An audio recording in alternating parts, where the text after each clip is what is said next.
New year వేడుకల సందర్భంగా హైదరాబాద్ లో ట్రాఫిక్ ఆంక్షలు విధించారు పోలీసులు. రాత్రి 11 గంటల నుంచి ఉదయం 5 గంటల వరకు నగరంలోని అన్ని ఫ్లైఓవర్స్ ను మూసివేస్తున్నట్లు ఆదేశాలు జారీ చేశారు. ఆ టైంలో ఓఆర్ఆర్ పై కేవలం హెవీ వాహనాలకు మాత్రమే అనుమతి ఉంటుంది అన్నారు.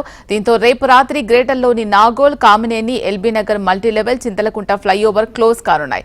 వీటితో పాటు న్యూ ఇయర్ వేడుకల సందర్భంగా నిబంధనలను కఠినతరం చేశారు పోలీసులు. క్యాబ్, టాక్సీ, ఆటో డ్రైవర్లకు డ్రెస్ కోడ్ తప్పనిసరి చేశారు. ఎవరైనా మద్యం తాగి డ్రైవింగ్ చేస్తే కఠిన చర్యలు ఉంటాయని హెచ్చరించారు.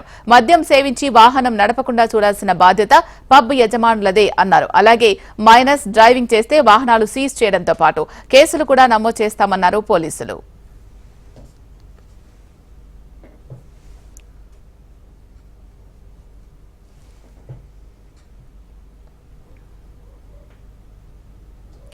న్యూ ఇయర్ వేడుకల సందర్భంగా హైదరాబాద్ లో ట్రాఫిక్ ఆంక్షలు విధించారు. రాత్రి 11 గంటల నుంచి ఉదయం 5 గంటల వరకు నగరంలోని అన్ని ఫ్లైఓవర్స్ మూసివేస్తున్నట్లు ఆదేశాలు జారీ చేశారు. ఇక దీనికి సంబంధించి మరింత సమాచారం అందించడానికి మా ప్రతినిధి అమర్ సిద్ధంగా ఉన్నారు. అమర్, చెప్పండి, న్యూ ఇయర్ వేడుకలకు సంబంధించిన నిబంధనలకు సంబంధించిన పూర్తి డీటెయిల్స్. ఇలా హైదరాబాద్ మహానగరం న్యూ ఇయర్ వేడుకలకు సిద్ధమవుతుంది. ప్రస్తుతానికైతే న్యూ ఇయర్ వేడుకలు ఒకవైపు చేసుకోవడానికి ఈవెంట్స్ ఇప్పటికీ ఆన్లైన్ వేదికగా ఒకవైపు బుకింగ్స్ ఓపెన్ చేశాయి. ఈ బుకింగ్స్ సంబంధించి పరిమితికి లోబడి చేసుకోవాలి అని కూడా ఈవెంట్స్ కి కొన్ని నియమ నిబంధనలు కూడా పోలీసులు పెట్టారు. ఈ నేపథ్యంలోనే ప్రస్తుతం నియమ నిబంధనలకు సంబంధించి ఫాలో కాకుంటే కఠిన చర్యలు తీసుకుంటామని హైదరాబాద్ పోలీసులు సూచిస్తున్నారు. అయితే ఇప్పటికే ట్రై సిటీస్ కమిషనరేట్ హైదరాబాద్ మొత్తం కూడా 3 కమిషనరేట్ లో విస్తరించింది కాబట్టి ఇటు రాచకొండ, సైబరాబాద్, ఇటు హైదరాబాద్ 3 కమిషనరేట్ పరిధిలో ఉన్నటువంటి అన్ని ఏదైతే ట్రాఫిక్ సంబంధించిన నియమ నిబంధనలతో పాటు మోటార్ వెహికల్స్ చట్టం ఏదైతే డ్రంక్ అండ్ డ్రైవ్ కేసులు కూడా రెగ్యులర్ గా చేస్తామని 31st వేళ ఎవరైనా 10 గంటలు దాటే వరకు వేడుకలు 10 గంటల లోపే చేసుకోవాలి, 10 గంటలు దాటితే చర్యలు తీసుకుంటామని కూడా చెప్తా ఉన్నారు. ఈవెంట్స్ సంబంధించి ముఖ్యంగా ఏదైతే అవుట్ సైడ్ నిర్వహణ చేసే ఈవెంట్స్ అన్నిటి కూడా 10 లోపు నిర్వహించుకోవాలి. మిగతా ఇన్సైడ్ చేసుకునే ఈవెంట్స్ అన్ని కూడా 1 లోపు ముగించుకోవాలంటూ కూడా ఇప్పటికే పోలీసులు అయితే సూచిస్తున్న నేపథ్యంలో ఎక్కడ నియమ నిబంధనలు పాటించకుండా ఎవరైతే నిబంధనలు తుంగలో తొక్కుతారో వారందరిపైన కఠిన చర్యలు తీసుకుంటామంటూ ఇప్పటికే తెలంగాణ పోలీసులు అయితే చెప్తా ఉన్నారు. ముఖ్యంగా చూసుకుంటే ఔటర్ రింగ్ రోడ్డు సంబంధించి ఓఆర్ఆర్ మూసివేతతో పాటు హైదరాబాద్ లో ఉన్నటువంటి ఫ్లైఓవర్ సంబంధించి అన్ని కూడా మూసివేస్తామంటూ కూడా ఇప్పటికే ప్రకటించారు.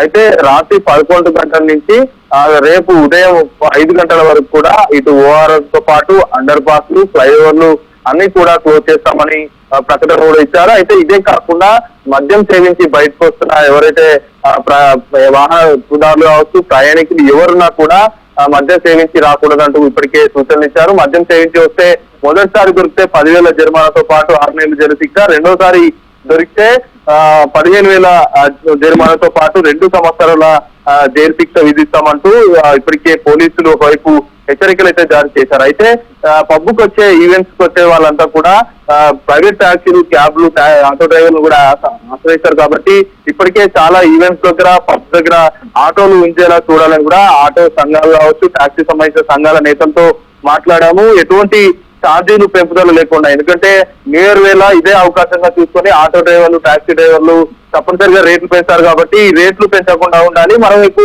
డ్రైవర్స్ నిబంధనలు పాటిస్తూ వాళ్ళతో బిహేవియర్ కావచ్చు, ఇంకా వాళ్ళ డ్రెస్ కోడ్ లాంటి అంశాలకు సంబంధించి అన్ని ఫాలో కావాలంటూ ఇప్పటికే క్యాబ్, టాక్సీ, ఆటో డ్రైవర్లు కూడా సూచించిన నేపథ్యం అయితే ముఖ్యంగా బార్లు కావచ్చు, పబ్బులు, క్లబ్లకు సంబంధించి ఈవెంట్స్ లలో ప్రత్యేక నియమ నిబంధనలు పెట్టారు. మద్యం సేవించిన వ్యక్తులు వాహనాలు ఆగకుండా చర్యలు తీసుకోవాలి. పబ్ యజమాన్మెంట్ ఎవరైతే ఫీమేల్ బౌన్సర్ కావచ్చు, మేల్ బౌన్సర్లు ఏర్పాటు చేసుకోవాలి. ఎందుకంటే భద్రతాపరమైన ఇష్యూస్ ఉంటాయి. గతంలో కూడా చాలా తొక్కిసాట్లు, తోపులాటలు, బౌన్సర్లు లేకపోవడం, భద్రతా సిబ్బంది లేకపోవడం, బార్లు, పబ్బుల్లో ఇబ్బందులు కలిగిన పరిస్థితులు. Right, thank you Amar.